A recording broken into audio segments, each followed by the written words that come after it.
લે કુલદીપ શું કરે અહીંયા તું કેશોદમાં? તમે શું કરાય કેશોદમાં? અરે કુલદીપ મારા ભાઈને વેલ્ડિંગની દુકાન છે અને ઘણી બધી સાઈડો રાખી લીધી રેડી, પણ કેશોદમાં બહુ લોખંડ મૂંઘું છે.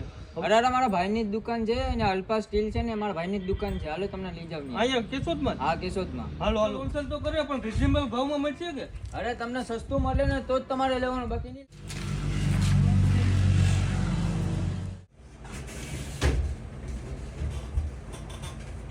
રામ રામ હા.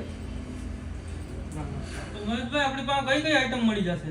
આપણી પાસે પટ્ટી પાટા પાઇપ ગેલ્વેનાઇઝ એમએસ પાઇપ મળી જાય, એમએસ પત્ર મળી જાય, ગેલ્વેનાઇઝ પત્ર મળી જાય, ખારિયાવાળા પત્ર મળી જાય, આરસીસી લોખંડ મળી જાય, બ્રાઇટ બાર મળી જાય, પછી બેરિંગો મળી જાય અને તમામે તમામ વસ્તુ આપણી પાસે હોલસેલ ભાવે મળી જાય. અને બીજું હાર્ડવેર પણ હોલસેલ ભાવે આપણે આપશું. બધી વસ્તુ તમામે તમામ. તો મારા ભાઈ માટે હોલસેલ અને રિઝનેબલ ભાવમાં લોખંડ લખાઈ દીધું છે. તો તમારે પણ જોતું હોય તો ઉપર આપણે આઈડી અને કોન્ટેક્ટ નંબર મેન્શન કરેલું છે. અલ્પા સ્ટીલ.